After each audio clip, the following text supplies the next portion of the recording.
Share बाजारामध्ये आज good Friday. Share बाजार सुरू होताच उसळी. निफ्टीमध्ये 350 अंकांची वाढ तर सेन्सेक्स 1100 अंकांनी वाढला.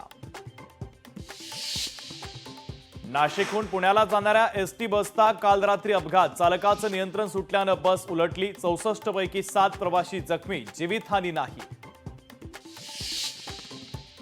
केंद्रीय गृहमंत्री अमित शहा आजपासून 2 दिवसांच्या महाराष्ट्र दौऱ्यावर. उद्या सकाळी जिजाऊंच्या समाधीचं दर्शन घेत रायगड किल्ल्याला देणार भेट.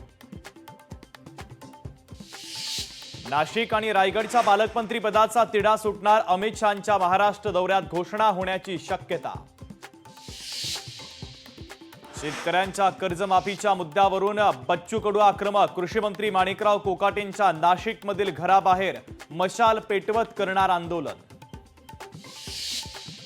26/11चा आरोपी दहशतवादी तहव्वूर राणाला 18 दिवसांची एनआयए कोठडी. दिल्ली विशेष न्यायालयामध्ये एनआयएने मागितली होती 20 दिवसांची कोठडी. एसटी कर्मचाऱ्यांचा उर्वरित 44% पगार मंगळवारपर्यंत देण्यात येणार. उपमुख्यमंत्री एकनाथ शिंदेंसोबतच्या चर्चेनंतर वित्त सचिवांचं आश्वासन.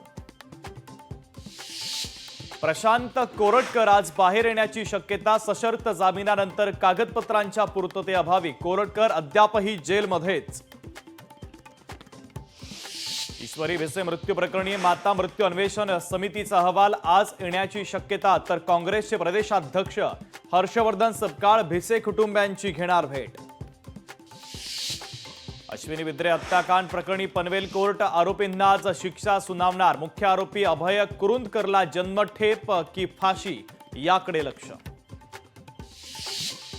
थोर समाजसेवक महात्मा फुलेंची आज 198वी जयंती. राजकीय नेत्यांकडून पुण्यातील फुलेवाड्यात अभिवादन. जयंतीच्या निमित्तानं राज्यभरात विविध कार्यक्रमांचं नियोजन.